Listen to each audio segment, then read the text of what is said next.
Welcome, everybody, to the Enlightened Mike podcast. My name is Tim. I'm joined by my somewhat regular, actually mostly irregular co-host, Carl, and, of course, a returning guest and Team Galaxy Brain member, Archer.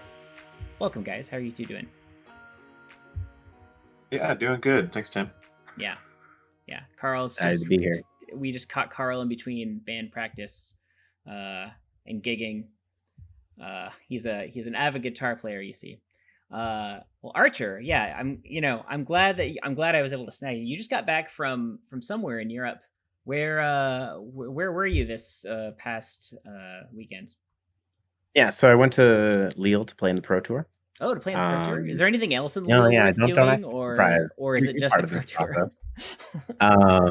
Yeah, so I played in the Pro Tour, did really well. I got 24th, which I'm blown away by. Still kind of really, really high off my performance. And I did really well in draft. I went 5-1 in draft, and I was really proud because this is the first time I've ever done a draft format in a game before. So this was my first time learning those mechanics, and I did really well. Right. And so how, I'm actually curious about that, and I'd love to hear Carl's thoughts on it too, because Carl's, what are you, you fell out of where you were. What are you, 54 or something on the ELO boards or something? Was 33rd, and now I'm 52nd, so I'm 2 away from the world's invite. Man, feels bad. You could always fly to, what's it, Cleveland or what is it, Cincinnati? Where's US Nats this year? I think in Charlotte. Oh, Charlotte. I knew it was a C city. But yeah, so Carl's very good at draft, obviously. And Archer, you're good at draft too, clearly. 5-1 at a Pro Tour. I think that where a lot of that is how you set yourself up for success to put yourself into a position to make top 8, right? Is you crush the draft. And obviously you're very good at CC as well. So I know that you came from Netrunner, which is just a constructed game, and it's more of a living card game, so they don't have packs that you can draft. So coming into it as a player who has never done the draft thing before, I played Magic previously, so I've done a ton of drafts. I played Star Wars back in the day, etc., etc. So I was kind of familiar with the concepts.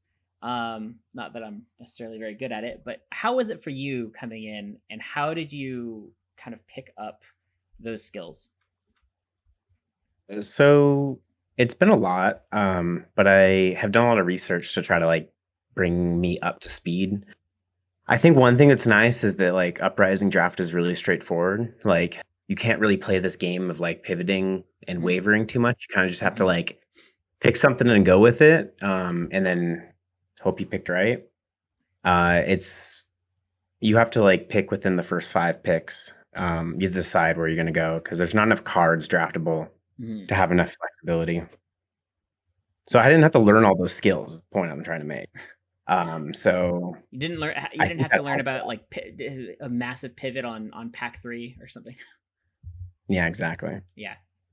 That posed a challenge for me in draft and Uprising specifically, because I've done a lot of Tails draft, and similar to Tim, I have a big drafting background just over the last 20 years or so, and all of the drafts you can pivot several picks in, but Uprising, it feels like you pick real early and then you have to commit. Go with what you.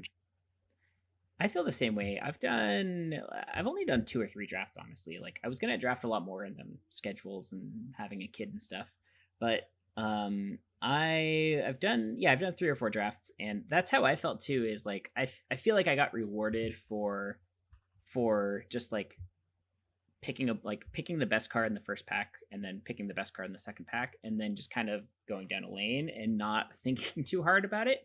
But that was early in the format, so both of you, what I'm getting is both of you feel the same way about there's less room for pivoting. But what are you looking for in those first few packs? What are you looking for in those first few packs that tells you which direction to go? And then, so let's say you take a pick first pack, and then second through 5th pack, some other cards come up, so you get some other signals from around the table. What are you looking for that tells you which direction to go and what road to go down? Want to start, Carl? Do you have an opinion on this? For me, and Archer, I think you probably drafted this set more than I have at this point, so I want to hear Yeah. what you have to say too. But I remember in the lead up into Pro Tour, you were jamming every single draft that you could find, right? To not just the research, like you mentioned, but you put in a lot of effort to get there.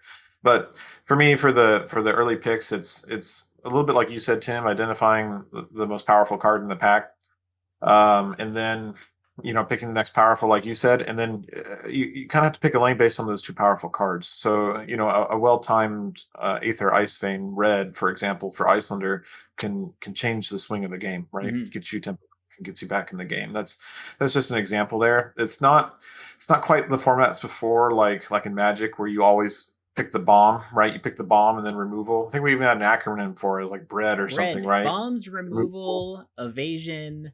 I don't remember what the Mhm. A stands for. Probably like attack or something like that, or aggro or something. Bombs, Yeah, removal, evasion, aggro, and that's it. And then dredge or dreg, like also like chaff, right?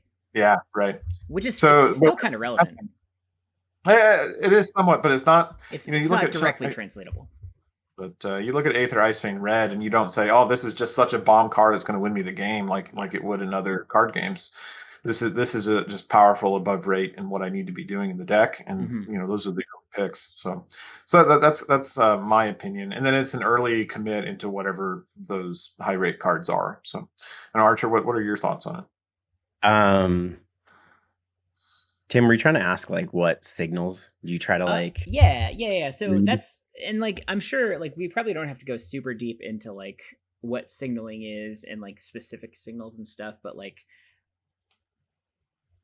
because I know that that's a widely discussed topic in Uprising, but like how did you as a player who's completely new to just drafting, but who's still very good at Flesh and Blood, right? Like how did you approach like picking a lane, uh, utilizing those signals that are passed to you?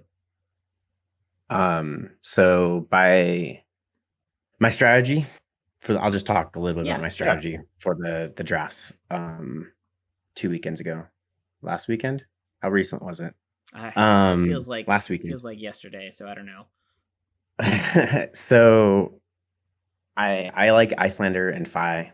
Um, I don't not very good at drafting Dromai, and she's harder to play. So usually I'll look for cards like Sasha Sankai in the beginning. I'll look for other Spellfire cloaks. I like to go for those like really useful equipment pieces. Hmm. Quelling slippers. Those are like my target picks. The first. And then I'll pick Reddit Ice Veins. I'll pick like 0 for 3s, 5 cards, and I'll just like take, and then those are the cards I'm looking for to see in the packs that are getting passed to me. It's things like Blue Aether Hail. It's things like Red Ice Veins. It's the 0 for 3 starters in 5, the Blaze Headlongs for 5. The 1 for 4 is really good too. And then also like maybe I overvalue them, but if I'm seeing like blue Lava Vein loyalties, like the block 3s, blues, I'm like, ooh, Yeah. 5 is open because I like grab those up. Yeah. That is But then that's in something Droma, I Carl have no said idea. early in the draft format. Is we were like looking at something and he was like, "Oh, Blue Sift is really good," and I don't know, I which it's like turns out it's not, but like the point is that, and I mean it's fine, right? Because it's a blue that blocks 3, and his point was like blue block 3s are really good, and like I think in that just contextually, like that was kind of a shitty pack that we were looking at. I'd have to go back and look now because maybe there was a bomb in there that we just like didn't realize at the time. But yeah, blue block 3s, and especially because it like just occasionally can like make your chain wider is like totally awesome. So to sum all that up, it sounds like you're looking at um like a lot of people have said, "Oh, look what's missing from the pack," but it kind of looks like you're just looking at what is coming to you, and if you see like really good Fi cards coming to you, you'll say, okay, like Fi is open this way, so I'm just Yeah, gonna take all it's the not Fi even cards. really like really good cards. It's like those staple Yeah. cards because those are like um those are like your not quite your first couple picks, but those are like your picks after a few. So if I see those in the like the 2 through the 5 range, right, that's when I'm like getting the signals that those are not being taken, because you can't afford generics go draft really late in this set because you can't really afford to stay open for too long. Yeah. Just drafting generics. Are there any generics that you think you would take early on? Red Scarf or Scar. Sure. The poppers. Though I'm like weirdly adverse yeah. to picking poppers for some reason.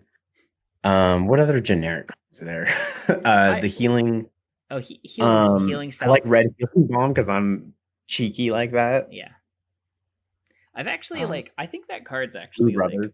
just fine, right? Just because especially like in a Fimir, it blocks in a pinch, and also like if you just like on your turn like finish the chain or like close the combat chain and play a healing salve, it can be really good. Yeah, and then you go first and you just high roll your opponent. Yeah, exactly. Exactly right. Are there any final comments about just like in general the draft format and drafting the set, and then tell us about Yeah, I don't mind this draft format as much as like a lot of the kind of talking head types. I guess we're now talking head types. I guess we are. Tend to bemoan the pro player, quote unquote, who's like, I can't just, I don't know, always win. I don't. You got to get lucky in the games too, right? Because everyone's really good at mechanically playing the game, so you just have to get lucky. I don't know, get lucky in the draft, or I don't know. Some people, maybe I just don't appreciate it, like being able to be so confident in your ability in draft. But I don't think the set is too bad. But again, my frame of reference is horrible for this. Well, fair enough. First one. I mean, it's like there's Yeah. the concept that there's like the begin. And sorry, I'll let you go in a second, Carl. There's the concept though of like a beginner's mind, right? So it's this it's like this Buddhist concept. It's like in the mind of an expert, there's few possibilities, but in a beginner's mind, the possibilities are endless. So it's I wouldn't undersell I wouldn't oversell the fact that you're a beginner at drafting, because you're very good at flesh and blood and you kind of know like the mechanics really well. So I think that translates really well, and then you don't have any preconceived notions going into the draft format. What were you going to say, Carl?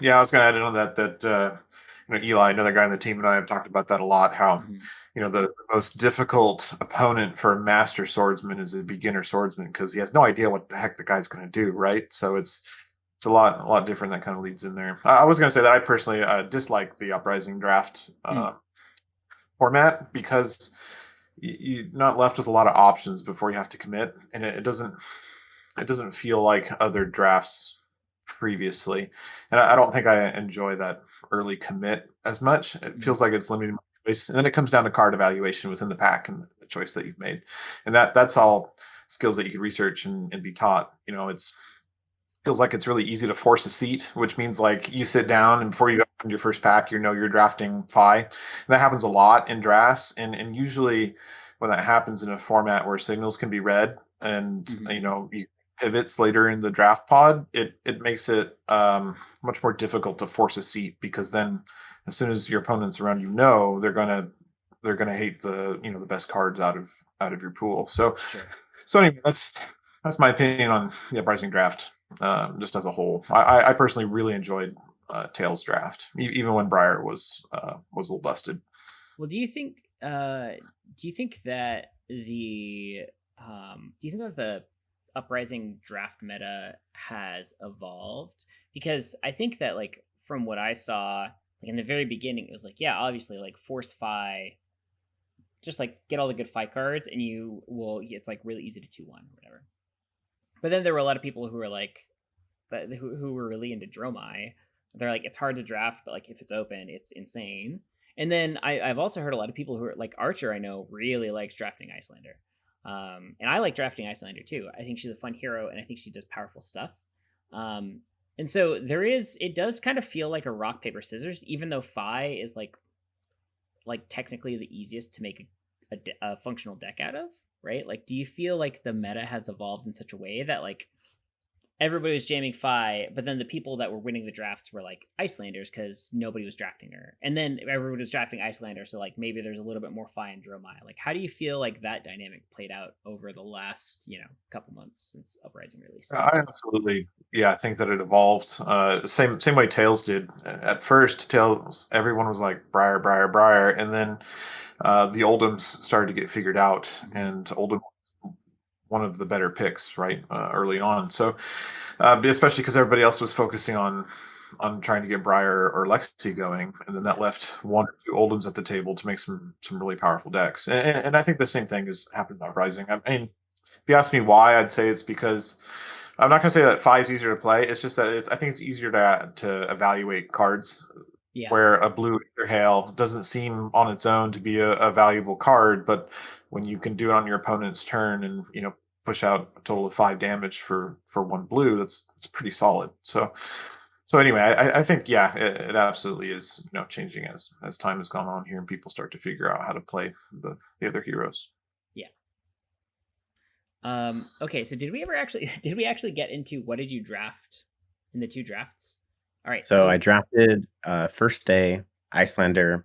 That was my 3-0 draft. Felt really good starting off 3-0. I was one of 2 Icelanders at the table. Got the mirror, got Dromai, and got Fi. I think I got all the matchups. Did really well. The mirror was really interesting. I went. We both had cloak, so it was like we both had AB. But I won the die roll and went second because my reasoning was I can utilize Helios Miter the most effectively going second when it's free, and I have a lot of blues in my deck to do that, so I can minimize damage taken, and then it's just a race from there. Yeah.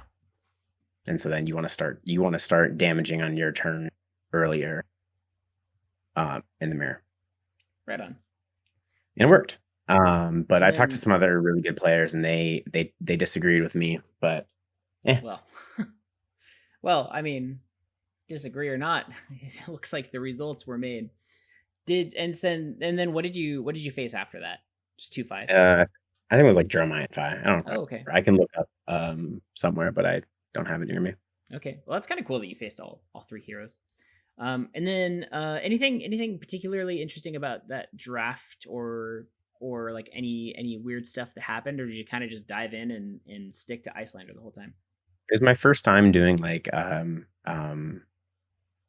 non paper wrappings packs. Like they were pulled out verified, and they pulled the double-faced cards out and replaced them with checkmark cards, indicated what dragon it was. So that whole process was a lot more formalized than I was like expecting, because I had never done an event like this. Yeah. But that was just cool for me. I think everyone else. Was that day 2 or?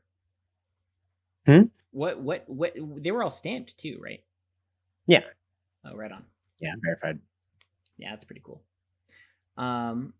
Cool. Okay, so 3-0 in day 1 in the drafting Icelander, cleaned house across all 3 heroes, and then going into Classic Constructed, what hero were you playing? I drafted Fi because I pack 1 picked 1 to Flame Scale Furnace. Well, I mean, that's the second. That's the second draft. I said Classic Constructed, but yeah, we could talk about. Oh, you did. I'm sorry. Yeah. I misheard entirely. Jesus CC. Christ, you must be jet lagged or something. Yeah. No, right. Let's talk about Fi. So you drafted you pack 1 picked 1 to a Flame Scale Furnace. Yeah, I really jumped ahead there. Yeah, that's okay. And it's kind of like it's a blessing and a curse, right? Because it's a really good card. But it also forces you into Fi, or at least you feel like you need to play Fi. Yeah. So I was one of 4 Fis at that pod. And my deck was like probably not very good. And I got paired against Icelander round 1. And I cried because my Flame Scale does nothing. Yeah. And I lost that. He just had all the tempo, all the Ice Veins. And then I played 2 Fi Mirrors, and I won both those. Flame Scale seems real good in the Fi Mirror. It's really good. It's really good in general. Yeah, that's true. Okay, cool. So yeah, you did 5-1 in draft. Again, like huge accomplishment. Even if you just like completely scrubbed in CC. Like 5-1 at a Pro Tour, super awesome. Okay, so speaking of scrubbing in CC, you didn't scrub in CC, but like you did. So you did. I think it was really interesting your process. So leading up to the Pro Tour, what hero did you settle on, and why did you settle on it? So I play Viserai, and Viserai is my first hero in this game, so I wasn't gonna miss up that opportunity to play my favorite character at my first big event. And so I've been working on a belittle list for like last few months, being pretty set that I wanted to bring this type of deck. I did this when I played Chain at the Calling, New Jersey. I built up like a less popular variant of Chain and played it. Mm-hmm. And I did the same with Viscera, because like I'll play the deck, but I won't play the deck, right? Right. I got to be a little bit counterculture or whatever. Put your own little spin on things.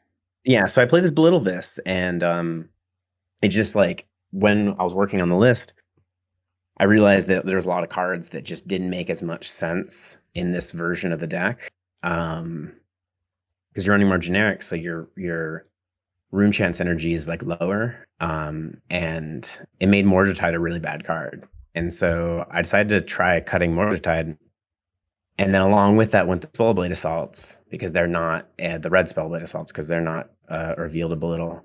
So that really like streamlined what I was trying to do with it. And then I just went from there, and then I was like tweaking the numbers of what I can do on different resource hands, because belittle changes like the total resources you have on a turn, that math a lot. And so like I really tweaked the deck to try to maximize belittle as much as possible. So all the cards work really well. And I'm really happy with what the deck was. I didn't do very well with it. I went 5-3 in CC total.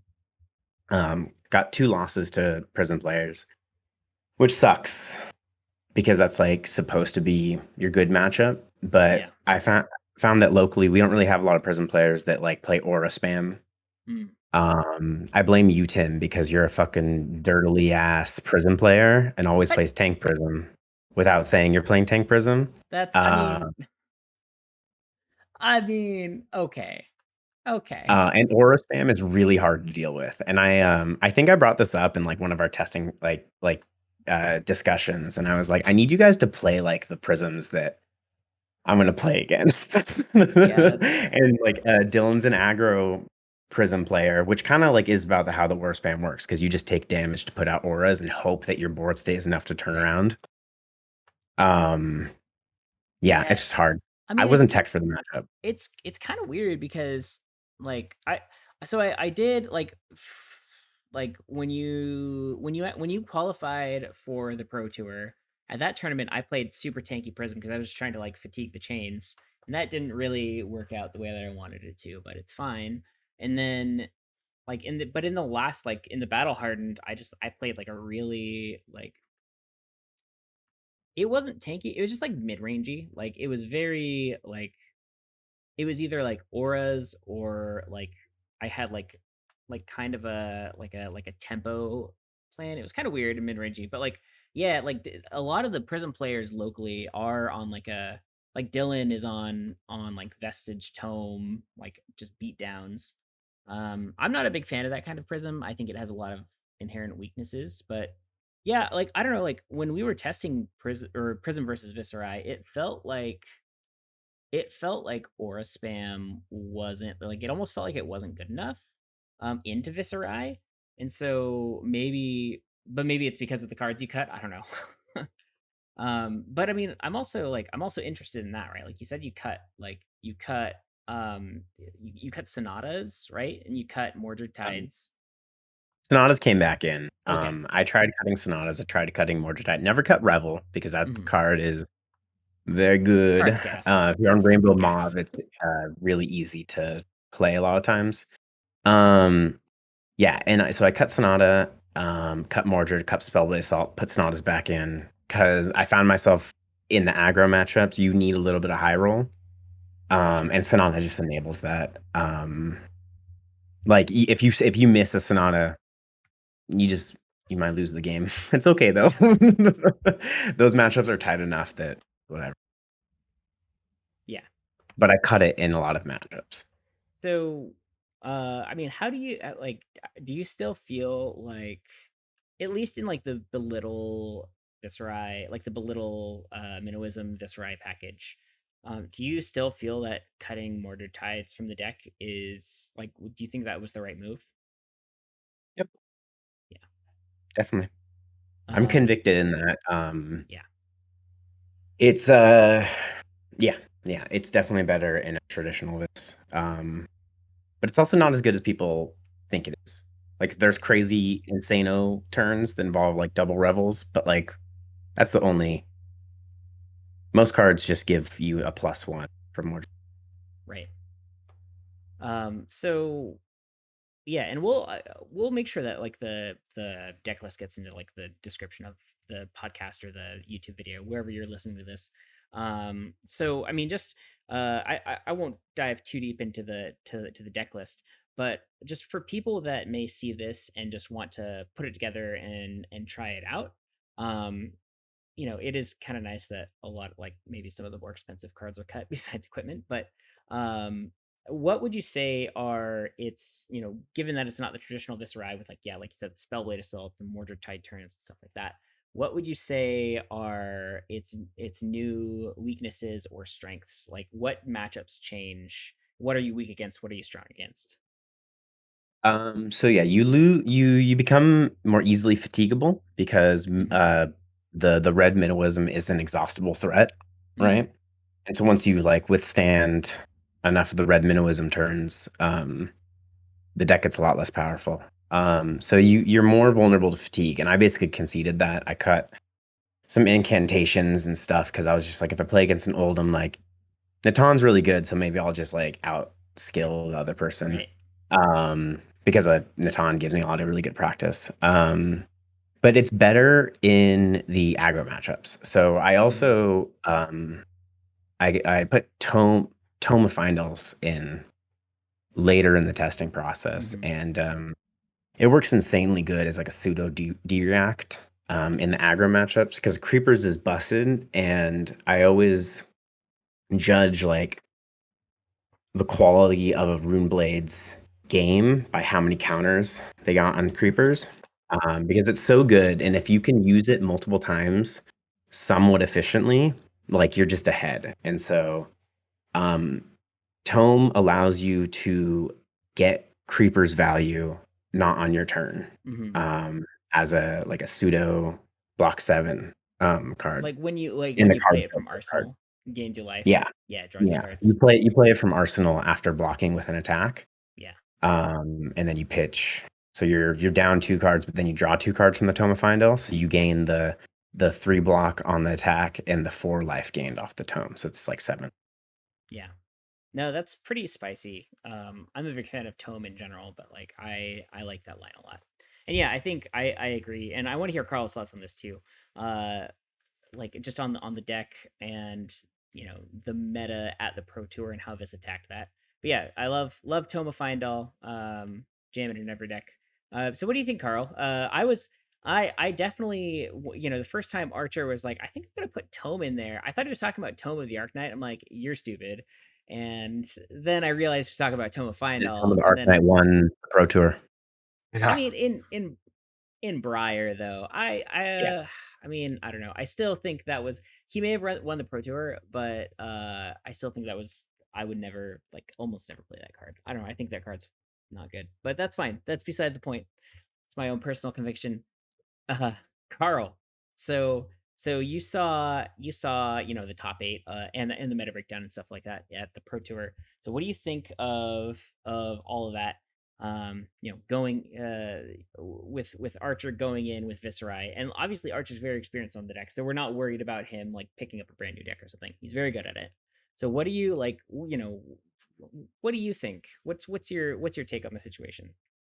Well, yeah. First, I mean, one of the things I love about Archer and having on the team is a very different perspective on all of it. So, I love even how he named the deck, right? It was Killing Sacred Cows, because we were taking out things like Bordered Tide and experimenting without sonatas and things like this. So first, that's just awesome that we're doing that, first of all. And then look at the performance too, right?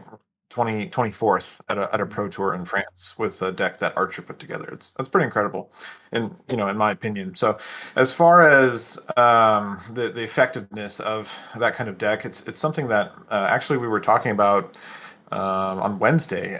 We were hanging out at the bar after an armory, and we were talking about particular decks, and we mentioned how a deck can be like too honest right now, right? It's a little bit too low to the ground. It doesn't have a super high ceiling. It does consistent, 12 to 15 damage turns. Not saying that Archer's Viserai does that, but those types of decks right now in the meta that we're in aren't effective. We have to have things like the Matt Folks Briar that can super high roll, right? That can draw 10 cards in a turn and just go nuts. So that's kind of my opinion on where the meta is going to continue to go. I think especially now that Prism is going to be gone, and she was a huge gatekeeper for decks like Bravo and Oldham that tend really well against the honest deck, we're calling it, and we're going to have to push and lean even more into the high variance, high roll type of deck that can get over the consistent defense that an Oldham or a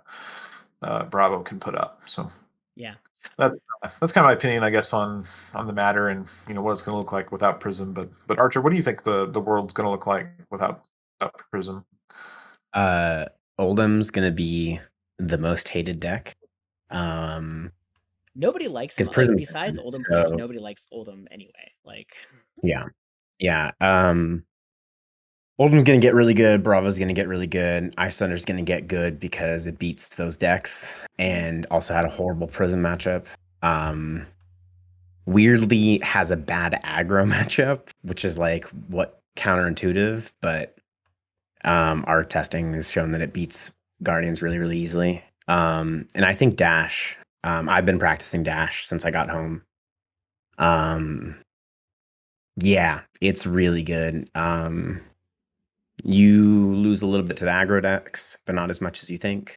And you stomp the Guardians, and you beat Icelander pretty handily too. yeah, I'm excited about Dash personally. I and know Runeblades are Carl complete, by the way. Oh yeah, there's all the Runeblades besides Shane, right? They're still here. Viserai, Briar, both are going to be very good. How do you guys feel about the Dash? Because Carl, I know that you are also like, I know that you really like Dash. I played Dash in Armory for the first time this last week. Stomped Guardian, lost to an Azalea. So I'll be doing the sacred ritual of Harikiri, but um, it's fine. They were a very good player. It's fine.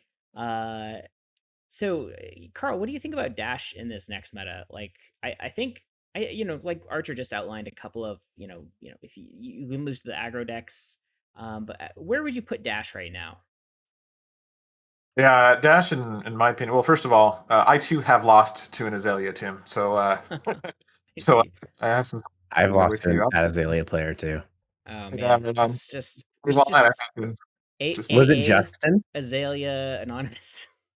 Tim, was So it Justin? no, it was no. shoot, I'm trying to remember. It's like Nadine. I can't remember her name. She was at Fable though, and yeah, I mean, we were talking about this, and I was like, man, I feel bad. And you're like, no, they can high roll, like just like dominate red in the ledger after dominate red in the ledger is like really hard for Dash. I also like sideboarded wrong and kind of fucked up, but like got punished. You So leave the D-Reacts at home? I did. Well, no, so I left him in the sideboard, or I wasn't sure how to sideboard because I was like, well, Azalea sucks ass, and so I'll just like do like this half med, like I'll put in my sinks so I can like arsenal those, but then like I tried to like go on these big boost turns, and then I would like boost a sink. I'm like, fuck. So it was just like it was a little bit of low roll with some bad play, countered by some high roll, so it's fine. But no, they were a very good player, and like they played tight and they knew their deck, so it's fine.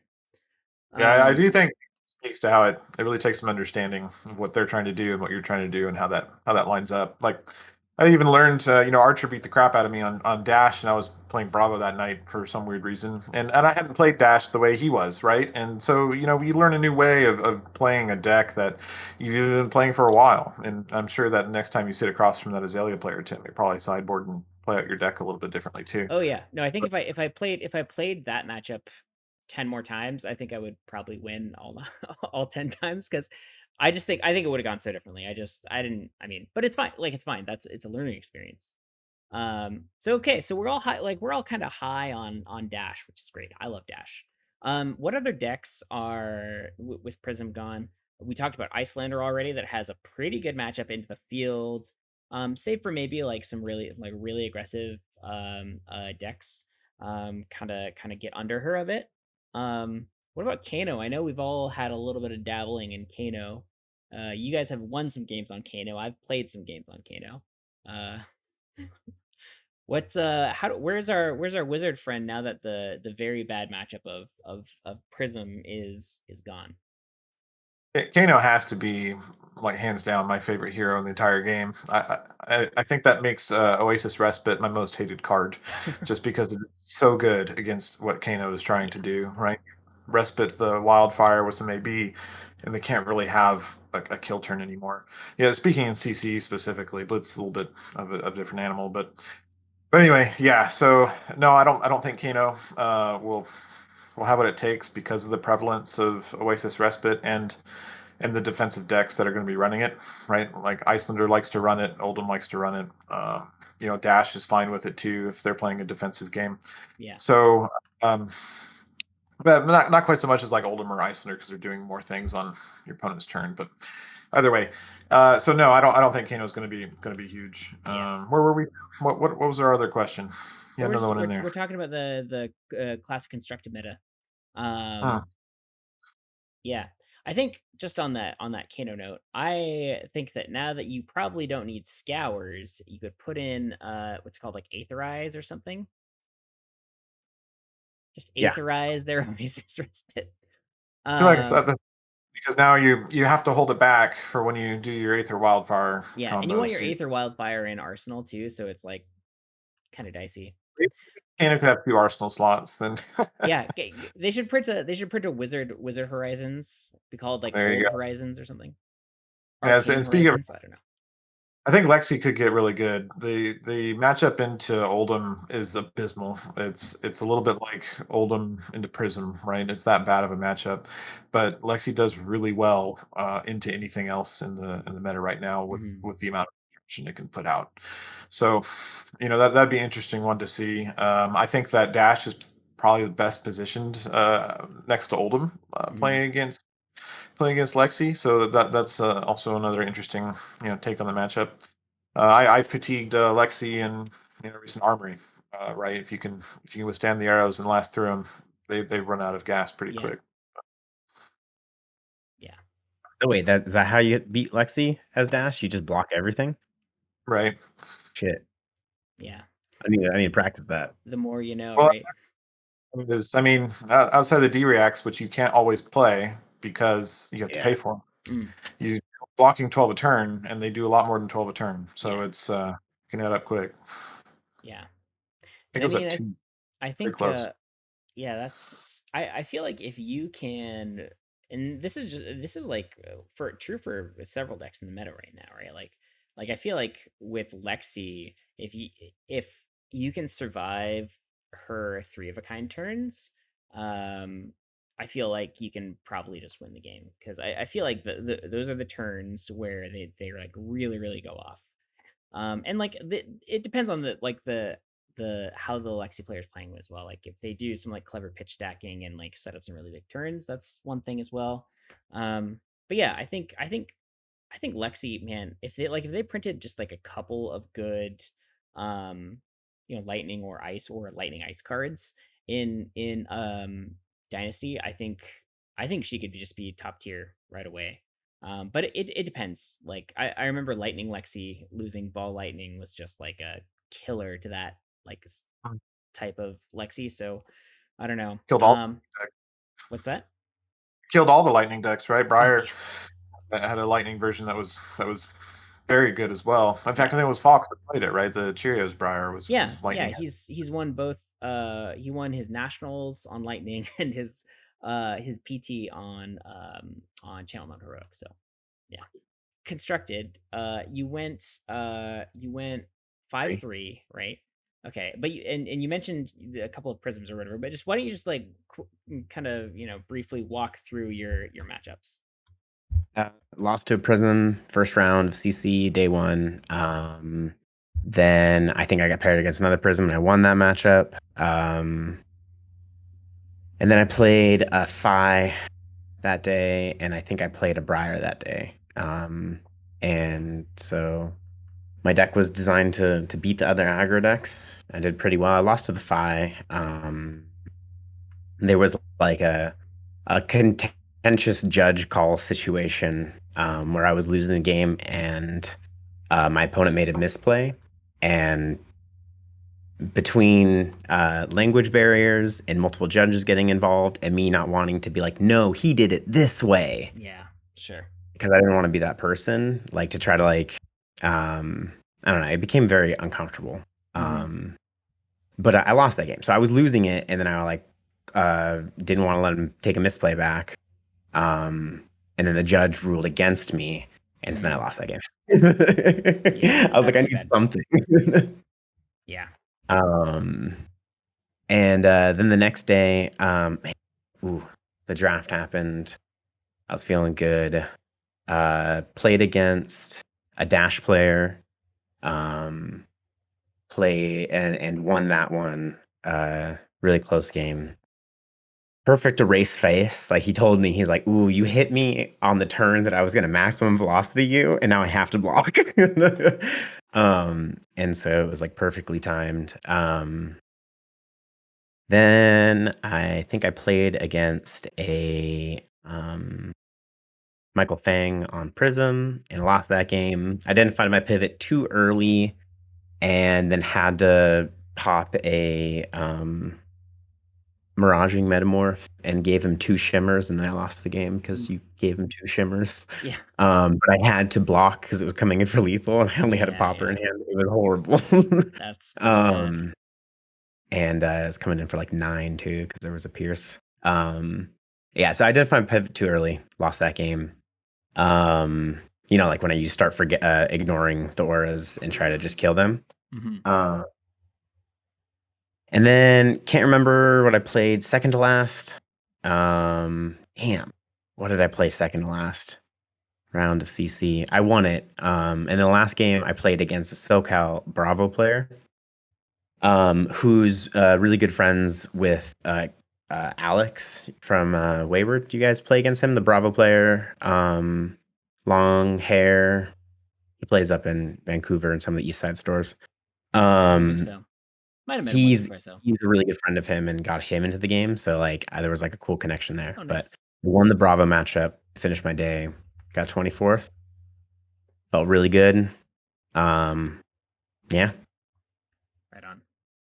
Yeah. The losses you had, and I guess the question I'm going to be driving at is, how do you feel about how you played? But the losses you had, do you feel like it was, play mistakes on your part, or was it just, kind of the matchup lottery and it didn't work out well? Like, tell me more about what that experience was like. The Prism losses, like you just lose the games. They get a board state, and it gets out of control and you can't win. Prism's really good at like blocking like a single source. And so like sometimes in the late game, Viserai is like Monstro resetting, right? And like they're blocking the whole shrill. And then coming in with their board state, and it's just like they can slow it down so much at the end. And you just lose those games, right? There's like it's like I don't know. Prism's really strong, was really strong. And the board state, just overwhelms any hero, like if they get it out fast enough.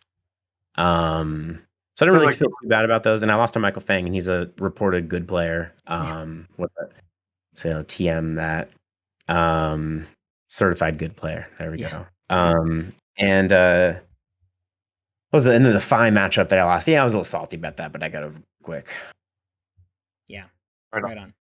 And I mean, my certified Oh, was I beat Tyler Horspool in draft at nationals. I actually took a picture of the Cracker Jack's thump that killed him. Right, so it's like, hey, can you sign this? He's like, oh, come on, like you just beat the crap out of me. I don't want to sign. It did was he pretty wait? funny. Did he not sign it? No, he was a good sport. He was actually a very gracious opponent. It was an excellent. One of my favorite games to play was with Tyler. Just high caliber players that aren't afraid to call a judge on themselves when they've done something wrong. He actually had his tokens in his deck, right? So he called a judge on himself, Oh and yeah. it was all very clean. And I actually gave him sleeves. I was like, man, you got to use different color sleeves for your tokens. Here's some, right? So so he was good to go after that. But yeah, it was a great game against Tyler. He's a good guy. Archer, like a couple weeks before the pro tour, was like, if at the pro tour I play against Kale McCreath and I beat him, do you want me to get a signed Anathos from him for you? Or he said, like, if I see Kale McCreath, I'm like, only if you beat him in Swiss and then ask him to sign it. But Love it. yeah, unfortunately, there was no, beating of Kale McCreath by Archer. Didn't even face him. So, Not yet. yeah, I don't know. For me, I was just really stoked because I was watching the stream the whole time just in case Archer got on camera. Um, he didn't, so I'm disappointed in him. But no, just kidding. But like I'm super stoked because Archer is obviously a very good player, but like I remember when we were all getting into the game and we were all like super entrenched, and then like Archer like came to play. Like didn't have anything. You just basically a commoner Viserai deck or something, and then he just got obsessed and played all the time. And not only is he like naturally talented, but like to see him go from that to 24th place at the pro tour is like absolutely insane. And it's because it's not because he's lucky. He's talented, yes, but he also he got the grind in, right? Like he got his reps in, he knew his plan, and like he's just very experienced and comfortable with what he was doing. And he's played enough other decks too that he has a wide range of experiences in the meta, so he knows how to attack it. And that doesn't come with you can't just do that, right? Like you have to have a lot of experience, and you have to grind it out. And Archer did that, and that's what makes me the most excited about this results. Um, I'm stoked for him either way because he went per tour, but yeah, 24th place is just absolutely crazy. And yeah, now he's qualified for Worlds, right? You got a PTI from that, Archer, and a little bit Yeah. of do re mi. Yep. I regret calling Yeah. it do re mi. My doorbell just rang. Sorry. And I'm gonna pointedly ignore it. Oh. It's probably like a Jehovah's Witness person or something. I don't know. Yeah. What'd you ask me? I got distracted. I'm sorry. You got a PTI, right? Yeah, I got a P. Yeah. So you're gonna go play at Worlds in November. Yeah, that's the hope. We'll see if I chicken out or something. Just play the calling, but yeah, the plane tickets are booked. Yes, I will be going as well. Not to Worlds, but to the calling. I got a really cute cheerleader outfit for you. Carl's going as well. Carl and I are gonna have matching cheerleader outfits, actually. Nice. Yeah, yeah. And we're gonna have pom poms made out of the teeth and hair of our enemies. Great. Something Reinar would do, right? Oh man, I fucking love Reinar. I don't know, I can't stop winning on Reinar. I have an insane record on Reinar. Like I'm not even kidding. Like at Armories on Flesh and Blood Online, like I think I've lost like 2 times. It's insane. And then in testing, it's closer. But Because anyway, you get to play against us. yeah, yeah, right. That's right. I get to play against the 24th best player at Pro Tour Lille. Yeah, and on Fab Online, you can just roll scab skins, undo roll scab skins, and get a different result. And that was an accident, and we rectified it. And I even said "oops" to signify that it was an oops. I should have just tried to sneak it in and see. No, I got my eyes glued to that log. Yeah, I know, right? All right, well, I gotta go and go back to my work. I'm stealing company time right now, but it was a pleasure to have you both. Any final parting words before we wrap up in 15 seconds or less? Carl, you go Yeah. first.